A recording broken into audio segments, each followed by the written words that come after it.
मैं इस धोखे पर हज़रत मौलाना मुफ्ती मोहम्मद इस्माइल की मज़म्मत करता हूँ और हमेशा हमेशा के लिए उनका साथ छोड़ने का ऐलान करता हूँ कि ऐसे धोखेबाज के साथ रहना अपनी मिल्लत को धोखा देना है। बिस्मिल्लाहिर्रहमानिर्रहीम। सबसे पहले मैं अपने शहर के तमाम शहरियों की अदालत में आपके मीडिया के ज़रिए इंसाफ और जो मेरे साथ धोखा हुआ है, मैं अपने शहर की आवाम से इंसाफ का तलबगार हूँ। मैं अशरफी हूँ।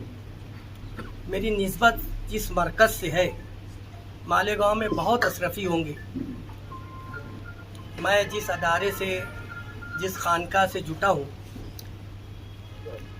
इब्राहिम सेठ नेशनल वाले के वक्त से वाल कंपाउंड के ताल्लुक़ से मैं मुफ्ती मोहम्मद इस्माइल से दरख्वास्त गुजारिश करता रहा और वो हर मरतबा मुझको कहते थे कि काम हो रहा है। इब्राहिम सेठ दुनिया से चले गए, वो काम नहीं हो पाया। फिर ये MLA बन गए और उन्होंने कहा कि सब कागजात ला के दो। सदर साहब और दीगर जिम्मेदार उलमा इकराम ने उनको कागजात दिए। गालिबन सितंबर में जब वो उम्रे पे जा रहे थे, जिस दिन हजार खोली पहली गली का संग बुनियाद रखा गया, उससे 1 घंटा पहले मुफ्ती मोहम्मद इस्माइल और वहाँ के शेखुल हदीस मौलाना इफ्तिखार जामई साहब के हाथ से वहाँ का संग बुनियाद रखा गया और वो उम्रे पे चले गए।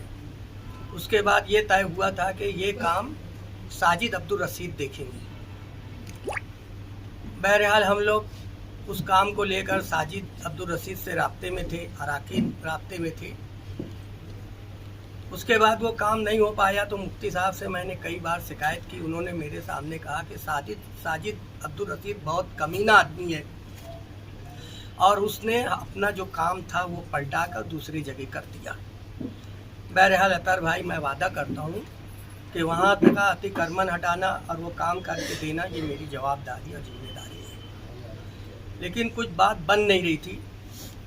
अभी चंद रोज़ पहले जैसे कि सदर साहब ने और जिम्मेदारों ने बताया कि कुछ मामलात को लेकर वो लोग कारपोरेशन पहुँचे और वहाँ पर ये बातें सामने आई। सदर साहब ने मुझको खुद फ़ोन पर बताया, मिल के बताया, दारुल उलूम में अल्लाह और रसूल की तालीम दी जाती है और ये अपने आप को नायब रसूल कहती है। वो तो सिर्फ नायब रसूल कहते होंगे, लेकिन मैं उनको पता नहीं क्या क्या बोल कर खिताब करता था और मैं झोली फैलाकर आवाम से उठ के भीख मांगा, गिड़गिड़ा कर, गिरियाजारी कर, गला फाड़ कर।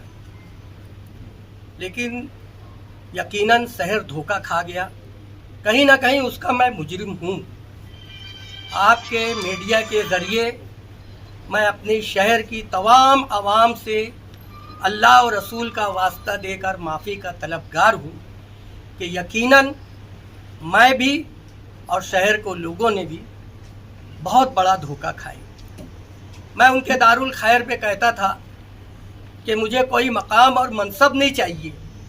अगर कौम और मिल्लत के लिए दारुल खैर पर अतर अशरफी को झाड़ू देना पड़ेगा तो मैं झाड़ू भी दूंगा। आप लोग गालिबन इस बात के गवाह होंगे। बहरहाल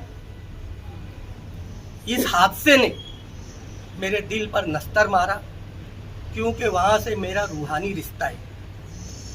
मैं इस धोखे पर हज़रत मौलाना मुफ्ती मोहम्मद इस्माइल की मज़म्मत करता हूँ और हमेशा हमेशा के लिए उनका साथ छोड़ने का ऐलान करता हूँ कि ऐसे धोखेबाज के साथ रहना अपनी मिल्लत को धोखा देना है।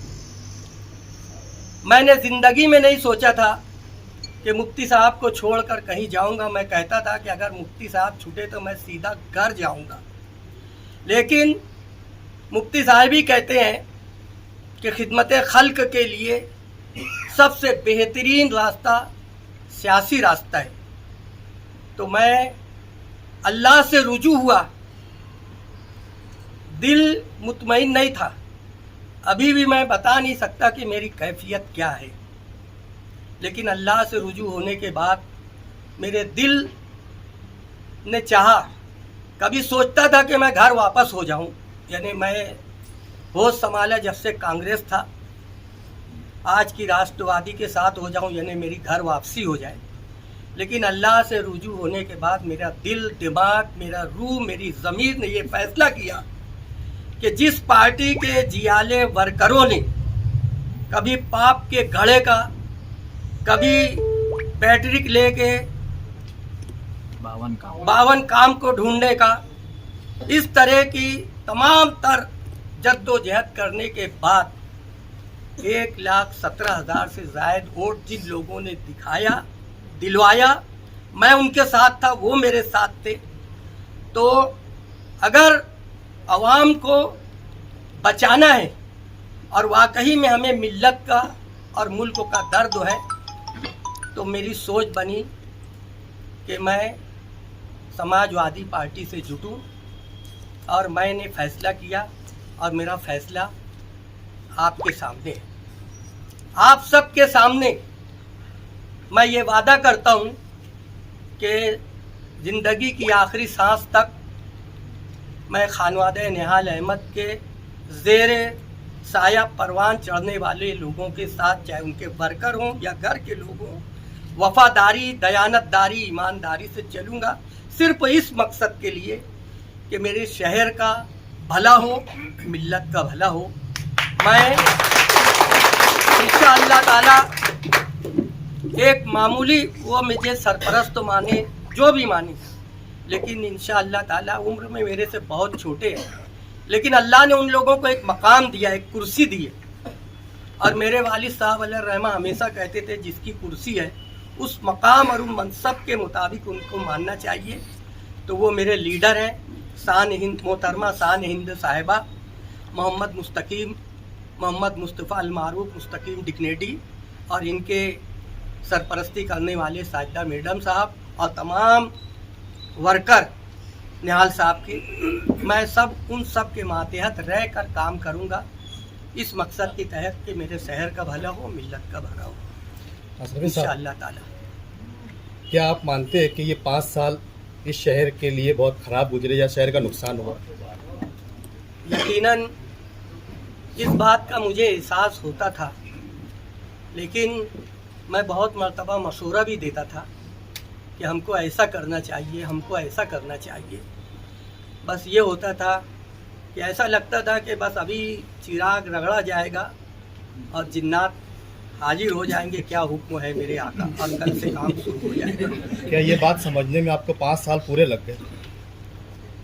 देखिए, मैंने शहर की आवाम से माफ़ी मांगा इस बिना पे कि मुझे लग रहा था कि शहर की आवाम के साथ धोखा हो रहा है, लेकिन बस ऐसा था कि फैसला नहीं कर पा रहा था मैं।